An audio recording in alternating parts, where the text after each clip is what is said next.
Shalom Bapak Ibu Saudara yang dikasihi oleh Tuhan Yesus Kristus. Yesus memanggil murid-muridnya dan menggunakan kata ikutlah aku lebih dari 20 kali di dalam Alkitab. Dalam Injil Matius kita bisa membaca dan mengetahui bahwa para murid meninggalkan pekerjaan mereka dan keluarga mereka untuk mengikuti Dia, Yesus Kristus Tuhan.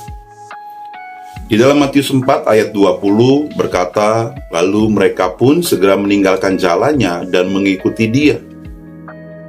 Dan kemudian di ayat 22 berkata, dan mereka segera meninggalkan perahu serta ayahnya lalu mengikuti Dia. Ada sesuatu yang mendalam pada bagaimana para murid pergi untuk mengikuti Yesus. Dan ada dua cara, secara langsung dan menyeluruh. Ini hal yang patut kita contoh dari para murid untuk mengikuti Yesus. Para murid, mereka tidak meragukan keputusannya. Mereka tidak membawa apapun bersama mereka. Mereka tidak kembali ke rumah mereka untuk mengucapkan perpisahan pada orang-orang yang mereka kasihi. Dan yang dilakukan oleh para murid adalah mereka hanya berkata ya pada panggilannya. Dahsyat ini. Dan untuk 3 tahun berikutnya, para murid melakukan semuanya pelayanan bersama-sama dengan Yesus Kristus Tuhan.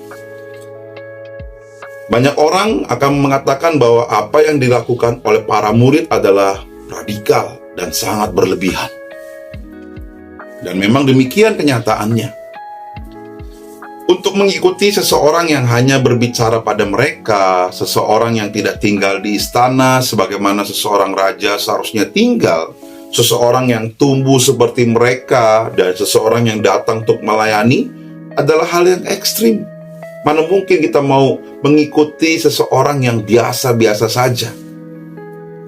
Perlu ingat ini, para murid terpanggil untuk ikut karena ada dorongan yang tidak bisa dijelaskan oleh mereka. Dan ada hal yang tidak biasa yang mereka dapati pada diri Yesus. Apa atau siapa yang Anda ikuti?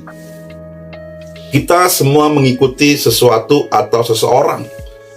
Mungkin pengajaran dari pendeta A, pendeta B, pendeta C, lalu warisan turun-temurun filosofi rohani kita pasti berbakti pada itu.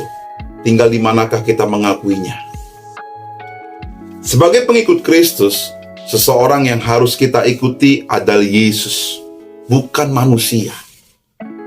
Namun, kita sering bingung tentang apa yang benar-benar berarti untuk kita di dunia ini.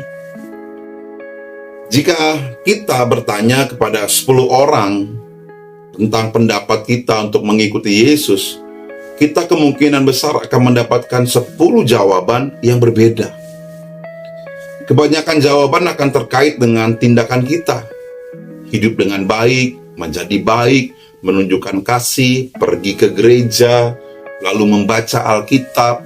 Itu hal-hal yang baik yang harus kita lakukan. Lalu ada memberi makan orang-orang miskin, berbagi kepada anak yatim piatu, mendoakan orang lain. Itu hal-hal yang akan diberikan jawaban oleh orang-orang tadi. Lalu akan ada pula orang-orang yang memberitahukan apa yang seharusnya tidak kita lakukan. Bersumpah, menipu, berdusta, mencuri, menyakiti perasaan orang lain, menghakimi siapapun. Kesimpulannya kata mereka, jadilah orang baik. Lalu akan ada sedikit yang terpilih yang akan memberitahu Anda tentang harga mengikuti Yesus. Harganya adalah menyerahkan hidup kita sehingga Dia dapat hidup melalui kita. Yesus dapat hidup melalui kita.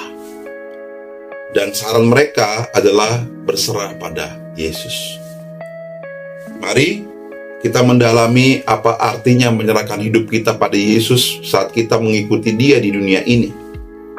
Agar hidup kita terhubung lebih dalam kepada Dia. Sehingga mengucapkan selamat tinggal pada diri sendiri adalah suatu sukacita dan kehormatan.